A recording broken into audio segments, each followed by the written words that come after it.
Michael Avenatti. Remember him? He was somebody that was supposed to sort of clean Donald Trump's clock many times over. Somebody who was being rumored to run for president. He was sort of in the spotlight, the limelight for the media establishment for a very long time until he got busted trying to extort Nike out of a lot of money. Kind of not that great of a guy, Michael Avenatti, but it's been some time since we heard from this fella, so you probably need a little bit of a refresher about just how much kind of sycophancy we saw the last time this guy was in the news. He's Donald Trump's worst nightmare, Michael Avenatti. Joining us once again is Michael Avenatti. Let's bring in Michael Avenatti. Michael Avenatti. Michael Avenatti. Michael Avenatti, thank you very much. He's out there saving the country. Don Meacham says he may be the savior of the republic. You are something of a folk hero now. I owe Michael Avenatti an apology. I've been saying enough already, Michael. I've seen you everywhere. What do you have left to say? I was wrong, brother. You have a lot to say. I am just dying to hear what you think. These people all like you. I'm the only person right here Donald Trump fears more than Robert Miller. We think you guys are the tip of the spear that's going to take down Donald Trump. Michael Avenatti's a beast. Okay, that's true. And he's a beast. He's a beast. I hand it to her, and I hand it to Michael Avenatti. But he has a bigger calling here. That being a lawyer is minimal compared to what he's doing. No one has talked tougher directly to Donald Trump on TV than Michael Avenatti, and Donald Trump is afraid to mention his name. That's fascinating. Donald Trump is terrified of Michael Avenatti. He gives Trump a run for his money more than anybody else, Michael Avenatti. An existential threat to the Trump presidency. The Democrats could learn something from you. You are messing with Trump a lot more than they are. He has no doubt created sheer panic in Donald Trump's very fragile mind. Michael Avenatti is laying down the law as guest co-host. And is he really thinking about running for president? One reason why I'm taking you seriously as a contender is because of your presence on cable news. You look at the field of Democrats right now, and Avenatti's the one who stands out. If they decide they value a fighter most, people would be foolish to underestimate Michael Avenatti. I have always said that they need a fighter. Look, I mean, we're going to continue to use the media. I think we've used it with great success. Yeah, no kidding. So that's over from the Washington Free Beacon. Continue to use the media. Use them for success because they actually lapped that up. Oh, Michael Avenatti, great. So they said in there he was going to be laying down the law, and the prosecutors are trying to do the same thing. In fact, they want very substantial prison time for Michael Avenatti. This story comes over from NBC News, published here by the Associated Press. Prosecutors urged the judge to impose very substantial prison sentence, they say, for Michael Avenatti trying to extort millions of dollars from Nike. They noted in federal court submission that they recommend an 8-year prison term for the California attorney gained fame 3 years ago, representing Stormy Daniels, the porn star, against Trump. They say the prosecutors wrote in their memo for sentencing. So what happens here? We're at a sentencing phase. So remember, we just went through the Derek Chauvin trial, right? He has not been sentenced yet. He's been convicted. Jury found him guilty, but we don't know how much time he's going to get based on the judge's ruling at sentencing. And so prior to sentencing, a lot of stuff happens kind of behind the scenes. The defense comes out and they say, hey, this is what we think is appropriate. Government comes out and says, hey, this is what we think is appropriate. And then there's typically an independent party, sort of a probation department, or they call them, whatever they call them in your local jurisdiction, that is sort of given the court's interpretation of what the appropriate sentence would be. So they typically will independently interview the person. They'll all give their opinion on what the sentence should be. Then the judge makes a decision. So here the prosecutors wrote in their summation of this, their sentencing memorandum, that the defendant is a prominent attorney and a media personality. Got a large public following. They say he betrayed his client. He sought to enrich himself by weaponizing his public profile in an attempt to extort a publicly traded company out of tens of millions of dollars. They say it's an egregious abuse of trust. It warrants a real and serious punishment. Government said that Avenatti, representing the director of a youth basketball program in LA, tried to force Nike to pay him $25 million to keep him quiet about allegations of corruptions involving Nike and college athletics. Avenatti was convicted last year. Pre-sentence submission, they wrote, his lawyers wanted 6 months of jail, 6 months of prison, and then a year of home detention. They say that's enough. That's all he needs. Prosecutors say, nope, that's not enough. They've got a victim impact statement from Nike, and they got former client Gary Franklin Sr. They urged the judge to order Avenatti to pay $1 million in restitution to Nike for its fees, legal fees. And then in a victim statement, Nike wrote that Avenatti did considerable harm to the company. He followed through on threats to cause Nike billions of dollars in losses by falsely alleging in a tweet prior to his arrest that criminal conduct at the company reached the highest levels. Nike's stock price immediately dropped $1, representing $300 million, they said. So Nike executives were shocked. His lawyers wrote, Nike had made a decision not to pay Mr. Avenatti, and now they were watching as he carried out what he had criminally threatened to do. So he threatens them, pay me or else, and then they don't pay him, so he goes out. They said Avenatti issued a daily barrage of Twitter posts for weeks after his arrest, leveling provably false allegations and accusations against Nike and the high school athletes who competed in the program. Franklin said that, who was another victim, he was devastated financially, destroyed my reputation. Enrollment in my club is at a record low. I no longer feel comfortable. Last week, Avenatti and his lawyer said his client deserved leniency because nobody lost money from the crime. He had suffered enormous public shame, and a recurrence was impossible since he will never practice law again. He cannot go anywhere in public without inducing or subjecting himself to vitriolic comments or an abuse. These circumstances alone would deter anyone in Avenatti's shoes from engaging in similar conduct. A message seeking a reaction to the filings was sent to Avenatti's lawyers. Later, he faces another trial in federal court, claiming he cheated clients and others out of millions of dollars. Early next year, he's scheduled to go to trial in Manhattan. He's against Stormy Daniels, saying that he took hundreds of thousands of dollars from her over a book deal. So pleading not guilty to all charges. So this guy has got a lot of pending litigation going on. And, you know, normally, right, I'm a criminal defense attorney, so I kind of look at things in a light favorable to the defendants more often than not. So you kind of look at this and you say, well, Avenatti, you know, people do bad things and well, no, not so fast. This guy's a lawyer and he's a corrupt lawyer and he's a piece of garbage all around. So good that he's going to get what is coming to him, because we got to call out the people in our ranks who are doing bad things. Same standard I asked the law enforcement community to provide to themselves. Call out the bad people, get them out of there. This guy's license. He's going to lose his license. He's going to go to jail. He's going to go to prison because he tried to defraud clients. I get tired of other lawyers. You know, lawyers have a bad reputation because of guys like this. I'm not happy about that. I want lawyers to have a good reputation because the lawyers that I work with are very interested in helping people improve their lives. This guy was just a leech and a scummy loser. So he's going to get what's coming to him. I got no love lost on that one. All right. Next up, another case that we covered heavily here. Remember these people? The McCloskeys. Remember them? We talked about this story a lot. So these two guys, guy and gal, came out in front of their mansion. And this was back during their, I forget, St. Louis? No, where was this? I can't remember where this was. Yeah, St. Louis. It's in the next slide. So in St. Louis, there was a protest taking place during the summer of unrest last year. We talked about this case. We went through pictures. We took a look at the actual gate that was broken in, right? We did an analysis. Was that trespassing? You know, did they have a right to go out there and get their guns? Turns out that one of the guns wasn't even fireable. It was sort of a prop that was used in a different trial. And so the whole thing looked like, you know, these two people were out here to kind of make a show of the thing, make a spectacle of the thing. Now, if you recall, if you rewind the context back here, this was not a very peaceful couple months throughout America. We had a lot of buildings being burnt down, a lot of people being hit by cars. I think a former police officer got shot and killed by the mob. You know, all sorts of stuff was happening. And so, you know, nobody really knew what was going on.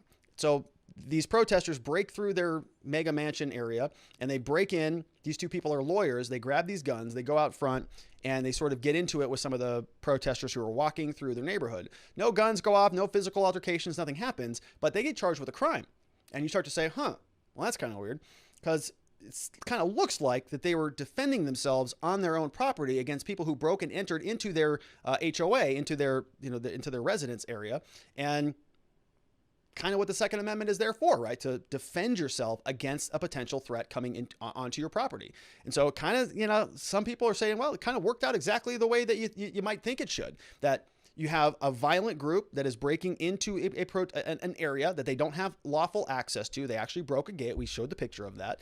And they who knows what happens next? So a Second Amendment person might say, well, what happened is exactly what's supposed to happen. There's an active threat. You show that that threat is going to be met with force if it continues on. It doesn't continue on. The situation dissipates everything goes back to normal, kind of, how it should work in a way. And now what we see is that the prosecutor out of St. Louis didn't like that so much. So she actually charged them with a crime, which is when, you start getting a little bit irritated about this. Or if you're me, you get a lot irritated about it. So let's see what happened here. The backstory comes over from the New York Times. This was a St. Louis couple aimed guns at protesters. They actually pled guilty. What? So I was not expecting a guilty plea here, and I don't think anybody else was, as kind of a surprise. And, a lot of people are sort of mad about this. They'll come out, oh, those McCloskeys, those Second Amendment traitors, they didn't do anything wrong. They should just have gone to trial and lost, right? And then you have other people who say, well, they're lucky. It's kind of a smoking sweetheart deal. They should have been locked up. What they did was totally reprehensible and illegal, and they should have the book thrown at them. And so we're kind of in the middle, right? We kind of split it in the middle. And this is what people talk about all the time. It's like, plea deals. It's kind of a scary negative word, but it happens a lot. And I always talk about this if there is a good reason for it. If you are going to get something out of it, sometimes it may be worth your while to do it. And I know that that's kind of one of those things that defense attorneys are not supposed to kind of say publicly, like, hey, sometimes it's a good idea to take a plea deal, because nobody really wants to hear that, right? People charged with crimes, they don't want to hear that. But there are situations where lawyers, even this guy who is a lawyer, his wife's a lawyer, they took a plea deal. Let's see if there's a reason why. Let's see if we can tease out anything that might be going on here. So St. Louis couple gained national notoriety last year. They were filmed pointing guns at the people who were walking near their home. They pled guilty to a misdemeanor charge. Okay. They agreed to pay a total of nearly $3,000 in fines. So if you saw their house, that's tip money to them. Doesn't even matter. The couple, both lawyers, also agreed to give up the guns they had brandished in the confrontation. So that's also, it sounds like a lot of losses right there. Patricia pled guilty to second-degree harassment, going to pay a $2,000 fine. Husband Mark, who is running for U.S. Senate. Oh, you see that? There it is. Okay, so he's just doing a risk analysis equation. He's running for Senate seat in Missouri. Pled guilty to fourth-degree assault. Pay a $750 fine. So nothing. So very small misdemeanors, about $3,000 in fine, nothing for them. He's running for Senate, so it doesn't serve him to have a criminal case lingering over his head throughout the entirety of the pending Senate run. Going to have a lot of discovery, going to have a lot of trial stuff, a lot of stuff going on there. So as part of the plea deal now, we've got Miss McCloskey. She gave up the handgun that she was brandishing. We've got McCloskey agreed to give up the AR-15 rifle. Neither is going to face jail time. We got a brief interview here. Lawyer for the McCloskey said they're very happy with the disposition. They're going to have the fine paid as early as possible, look forward to moving on with their life and focusing on the campaign for the Senate. Outside the courthouse, he agreed with the prosecutors that he had put the protesters in danger. He says that's what the guns were there for. I'd do it again anytime the mob approaches me, right? Sort of exactly what happened. Now, I don't know that that's criminal, but he thinks, I guess that it is. Richard Callahan, a special prosecutor assigned to the case, said in a statement that the plea agreement was reasonable, in part because no shots had been fired, nobody been injured, and the McCloskeys called the police. The protesters, on the other hand, were a racially mixed and peaceful group, not based on the fence that we saw, including women and children. They simply made a wrong turn on the way to the protest in front of the mayor's house. Oh, well, okay. Well, we should have. I didn't pull the actual image of the gate, but it's broken. Somebody smashed it in order to get through there. So here's McCloskey. Let's see what he has to say. I stood out on the porch with my rifle and made them back up. And that's what I'd do again if that's a crime in Missouri. By God, I did it, and I'd do it again. It happened nearly 1 year ago. Since then, Mark McCloskey has announced a run for United States Senate. His wife, Patricia, also pled guilty today to second-degree harassment, also a misdemeanor. The couple sees today as a victory. The prosecutor dropped every charge except for alleging that I purposely placed other people in imminent risk of physical injury, right? And I sure as heck did. That's what the guns were there for. And I'd do it again. Anytime the mob approaches me, I'll do what I can to place them in imminent threat of physical injury, because that's what kept them from destroying my house and my family. The case was handled. Right. That sounds like cope. That's cope right there. He's coping. He's coping with what he just had to do. Now, there are good reasons for that, right? Like I said, he does not want this lingering over his head when he's running for Senate, and I guess probably running for the 2022 term. So he's got to get this done and over with. And really what he took, a deal like that for him, it doesn't I'm going to guess it has almost zero consequences. $2,750 is going to be nothing for them. They're both attorneys. They live in a mega mansion. So that costs them nothing. They probably worked it out with ethics counsel. So nothing's going to impact their law licenses. He's running for Senate anyways. And, it's sort of a good way to get some publicity here, because the next thing that he did is he went out and bought a new AR-15, right? So he went out the couple days later, just went out and got a new one. So went over to this store, which looks like they've got some pretty nice inventory, which is a good thing. Last time I was in mine here in Arizona, not so good. Shelves were looking a little bit emptier, but that was last summer. So he's got a new one. So that's good. There's Patricia McCloskey there. So they're just sort of rearming back up, and they're moving on. Now, look, as a defense lawyer, I'm not real happy with this, candidly. I don't like his explanation.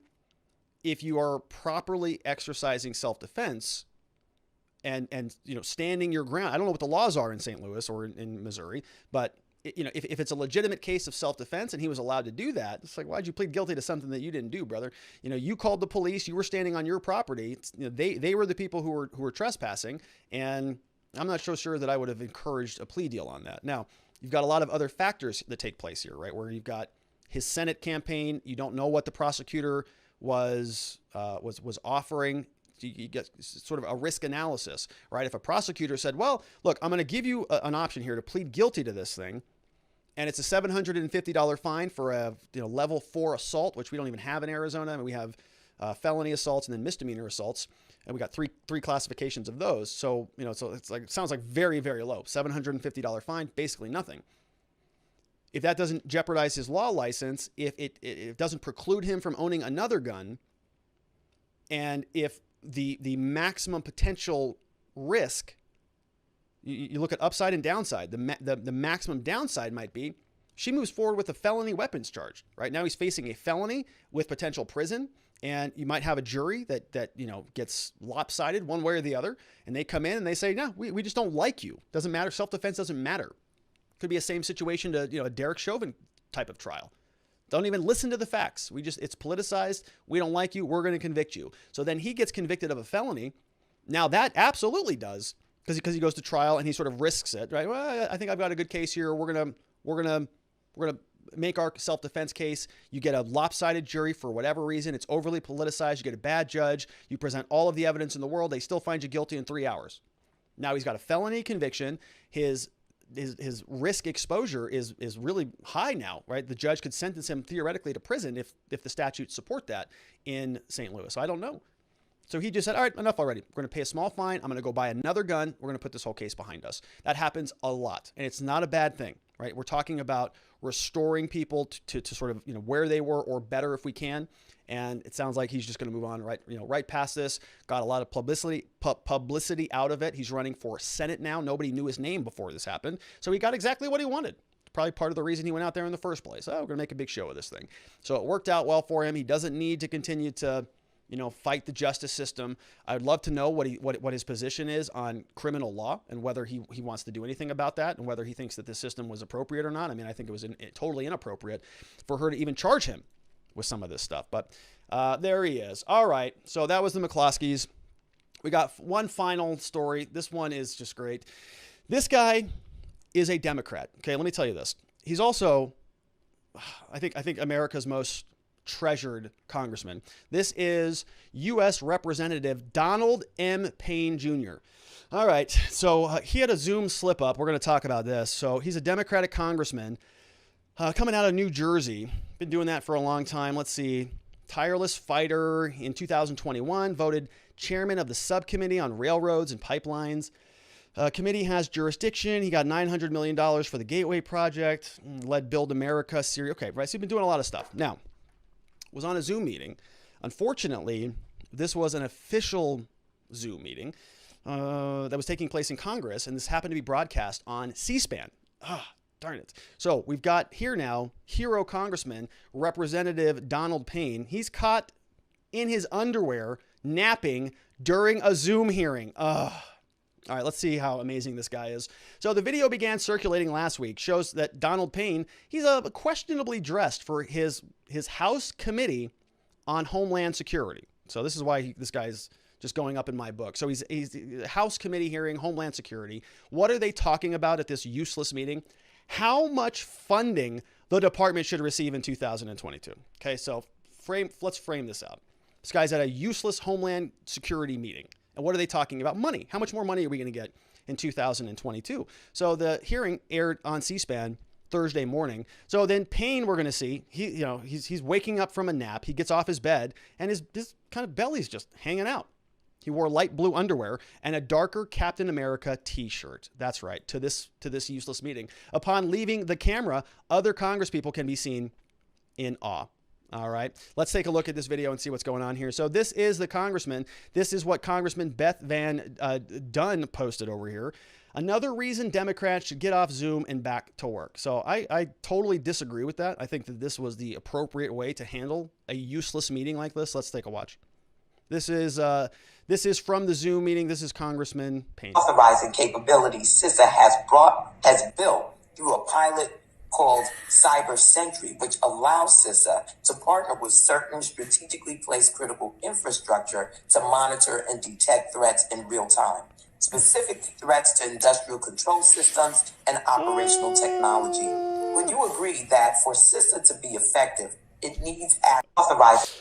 Oh my goodness. So you get, let's one more time on that. Let's see this again. So let's do that one more time. So here he is. Authorizing capabilities Now CISA watch everybody's face. has built through a pilot called Cyber Sentry, which allows CISA to partner with certain strategically placed critical infrastructure to monitor and detect threats in real time, specific threats to industrial control systems and operational technology. Would you agree that for CISA to be effective, it needs authorized? Oh no. All right. So there it is, folks. There it is. You can see it in all of its glory. Now, a quick post here. You know, a lot of these congresspeople, they actually sleep in their offices. So, you know, this presumably is his congressional office. He's got all of his stuff hanging up there. And so he just woke up and just said, all right, you know, this useless meeting, I'm just going to take a nap. Somebody call me when you're ready. All right. Look, the bill's already bloated. This bill is bloated. I'm going to show you what I think about this bill. It's bloated. I don't like all the pork in this bill. And quite frankly, I think we need to trim the fat off this Homeland Security spending bill. And so he just put his money where his mouth is. This is what I think about you people. Here it is. And quite frankly, folks, you know, I think that's the appropriate way to handle all budgetary meetings in Congress moving forward. So big fan of that, Congressman. Hats off to you, good sir. Sleep well, rest well, and continue to do your job in Congress, not doing anything. At least you're being honest. So that's good stuff. We got Dr. NY Renal MD in the house says, by the way, he stole a multi-million-dollar settlement to his one client. So talking back about Avenatti, who is paralyzed. That's great. The guy is penniless, practically homeless, without any money, truly despicable. Yeah, and he's just taking advantage of people left and right. And people, when attorneys take advantage of people, it really irritates me. It just, you know, anytime anybody does it, police, prosecutors, judges, because you're in a position of power, you have sort of this delegated authority. You know, whether attorneys are, you know, deserve it is a whole different conversation.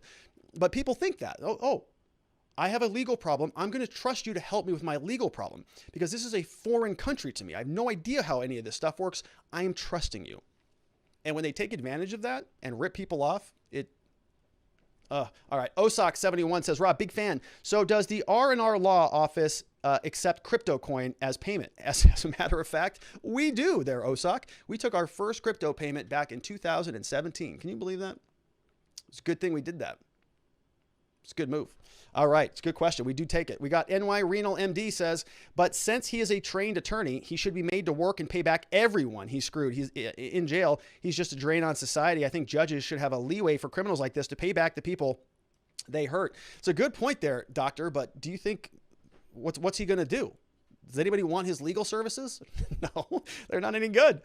So we don't want his public commentary. We don't. Hey, maybe the Democrats will accept him and he can just run for presidency the next time. They were all very excited about that. Maybe that's how he can pay them back. He can go and be a consultant on Brian Stelter's show. All right. Soledad Viking says, and still, I am nearly positive that the California bar has not permanently disbarred him. Disgusting. Is that real? Are you serious? Is that accurate? I'm licensed in California. I have a bar number there. Don't take cases there, but I got a license there because I was, I was dating a girl who wanted me to take it out there, and I took it. So I've always heard that the California bar was not particularly grueling in terms of adhering to its ethical standards, but the fact that Avenatti is still on there is a wild thing. We got Pinky 2 is in the house, says, sounds like he deserves what he gets. He has a pattern of doing bad. That is true. That is an understatement there. We have NY Doctors in the house, says, perhaps this is a clever legal strategy. Since they pled to a misdemeanor, couldn't they go back later to have their records expunged, wait until the environment cools down? I think they still retain their law licenses. Yeah, so you certainly could, right? And again, I don't practice there, so I don't know what the specifics of their rules are. But in Arizona, we have what's called a motion to set aside a conviction. So after the fact, as long as you've kind of completed everything, paid your fines, completed probation if there is any, and not gotten in trouble again, you can actually go back and say, hey, court, I want to set aside this conviction. And for other types of offenses like marijuana offenses, we now have expungements that we can do because Prop 207 just passed. So if you need legal services in Arizona, for any one of those two, we can certainly help with that. But yes, I think you may be right, Doctor, that this is just sort of a procedural blip in the whole scheme of things. They're just going to move on past it. Now, they're in a position where it doesn't really impact them. Okay, they've already got their law licenses. They've already got millions of dollars. They've already got a reputation. In fact, if anything, this is going to help them, right? This is going to sort of they're going to be able to use this, and he's going to hit the campaign trail and say, that corrupt prosecutor, that right. It's going to serve them, in other words. For most people, that's not the case. So most people, they don't want to go that route where they plead guilty and then expunge it. But sometimes it is a very valid strategy. People ask that, hey, I don't want to actually fight this thing. What can I do? I'm going to apply, I'm going to be a nurse 7 years from now. I'm going to be a pilot, when I graduate college and I go finish the Air Force and I do this. Okay, sure. Yeah, we can plan that down the road. So we'll just now sort of execute a quick closure, and then we'll just set it up for a plea deal, for a plea deal at a reduced charge that will then set aside or expunge later down the road. And when you do that, you can have a pretty good strategy. Also, you can say, listen, prosecutor, look, we're accepting responsibility for this. Okay, judge, we're not going to fight this. We know we screwed up, and here's the strategy. We're going to do this and do this and do this in exchange for a reduction in the plea.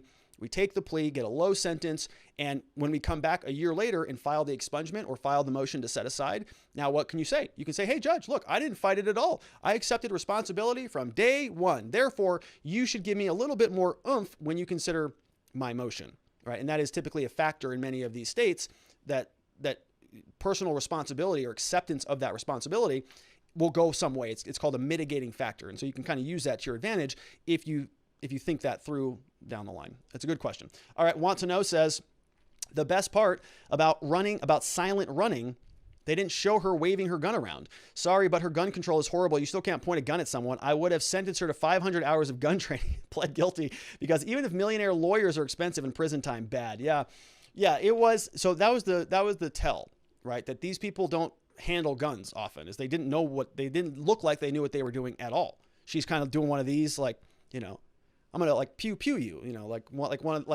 she's holding it kind of like a limp wrist, just flying it around, this gun all over the place. And he's kind of doing the same thing with the AR. You're like, okay, they don't have much time. Turns out that handgun didn't even work, apparently. The firing pin had been removed because it was a prop. And when the corrupt prosecutor took that gun, she actually reassembled the firing pin to make it fireable, allegedly, from the documents that we saw, and then sort of undid it. So the gun, my understanding, was not even functional when she was waving it around, and it looked like that. All right. We got 3 girlies say, I'm not happy with them pleading guilty, but he is running for Senate, and I really think that is the reason they took the deal. Yeah, I would almost guarantee it, just to get it out of the way.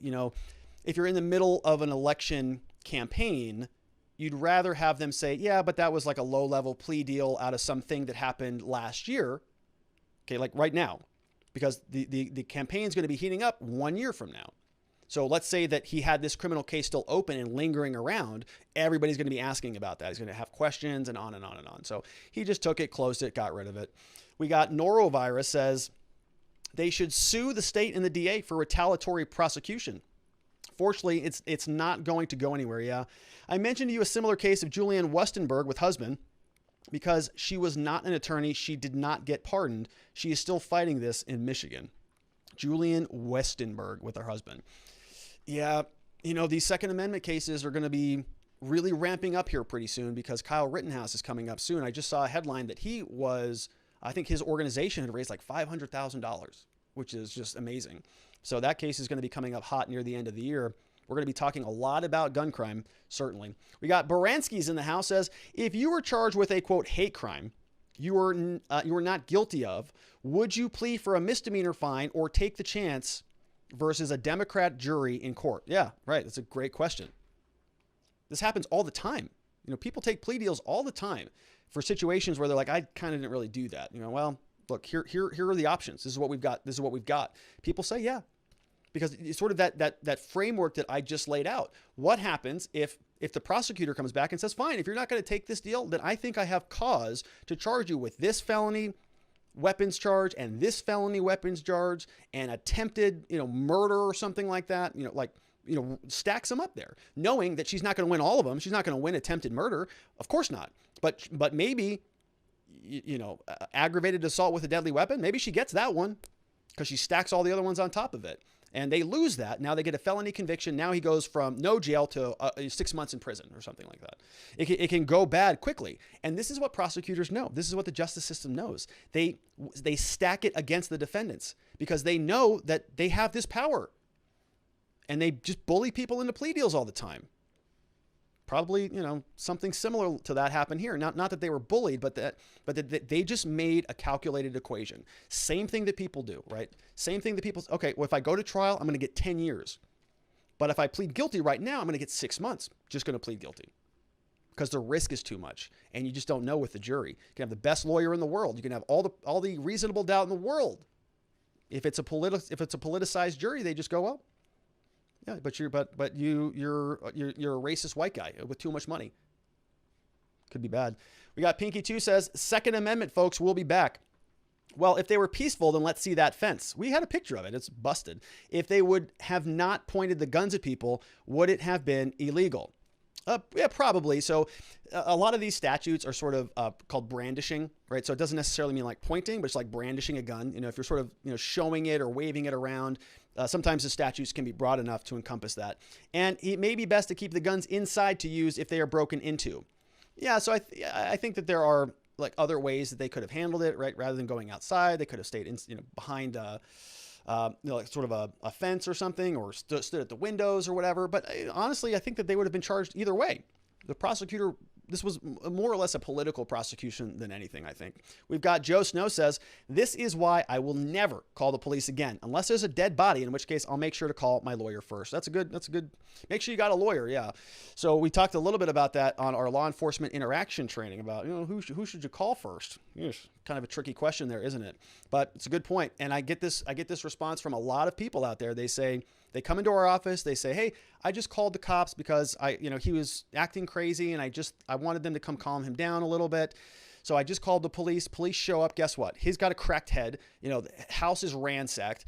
Kids are traumatized. Wife got taken down to the station. SWAT team came, whatever, right? Now they got criminal charges. They got the whole thing, the whole stinking family is destroyed. All because mom wanted to call the police because husband had a little too much to drink. Okay. Mom comes in and says, I will never call the police again. And I'm going to tell all my friends, never call them again because of what happened. And those stories don't make the news, but those stories happen every day. And I've had dozens of people over the years tell me that. I will never call them again. I thought that they were there to help.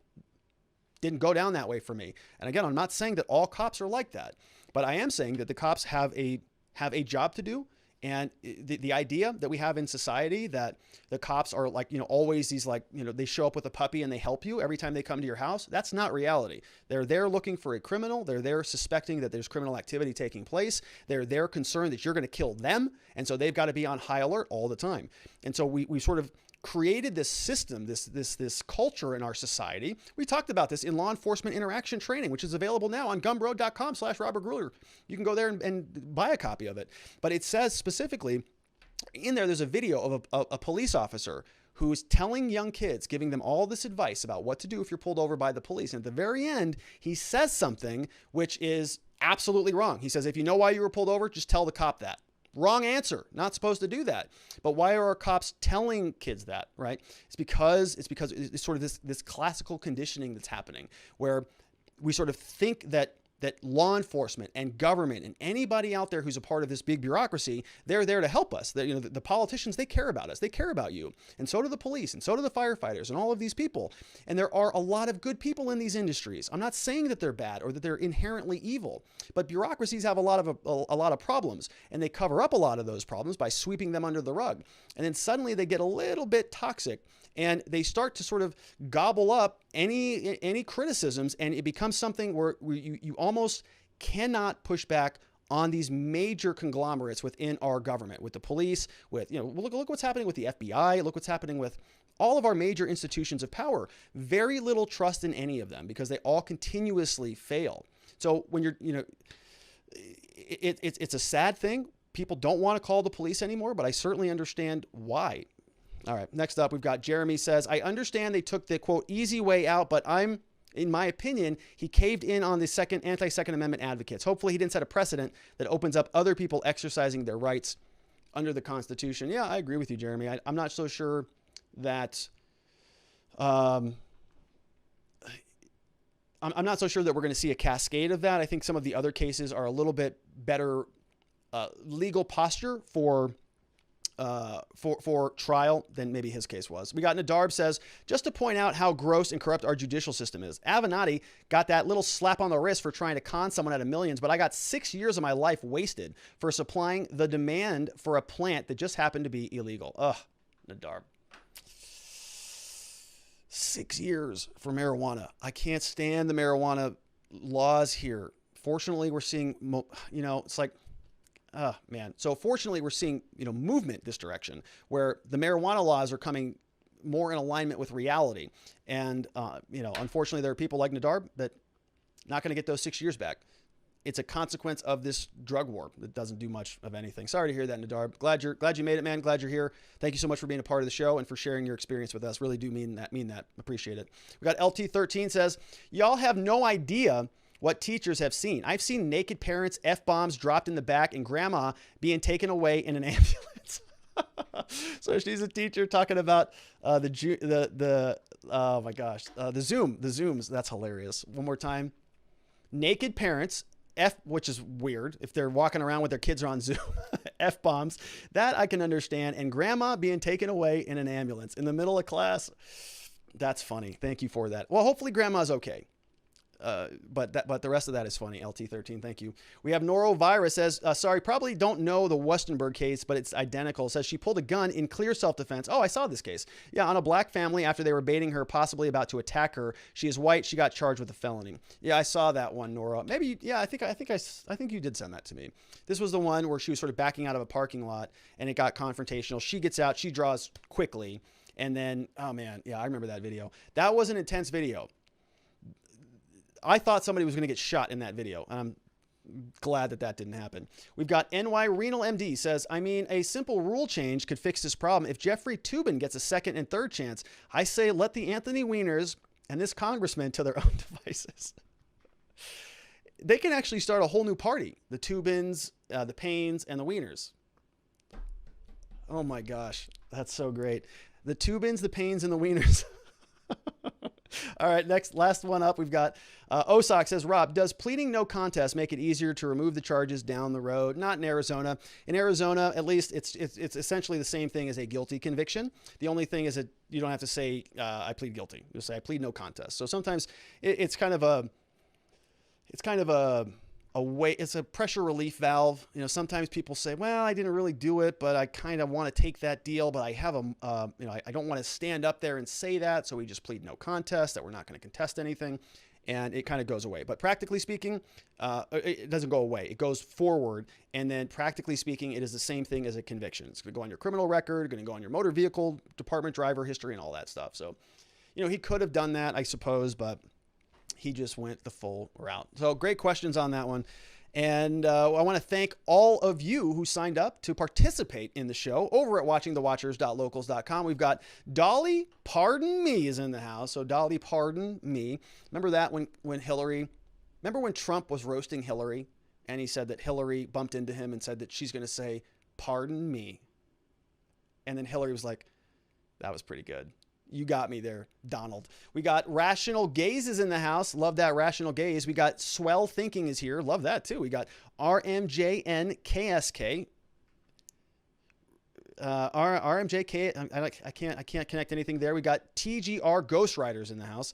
And welcome to DK Poor. Welcome to all of you. Thank you so much for being here. 21 Gun Salute is also in the house. RMJNKSKS. We got Dolly, Pardon Me, Swell Thinking, and Rational Gaze 216 all signed up over the weekend over at watchingthewatchers.locals.com. This is the place to be, my friends. Great questions came in from all of you up there on the board. You know who you are.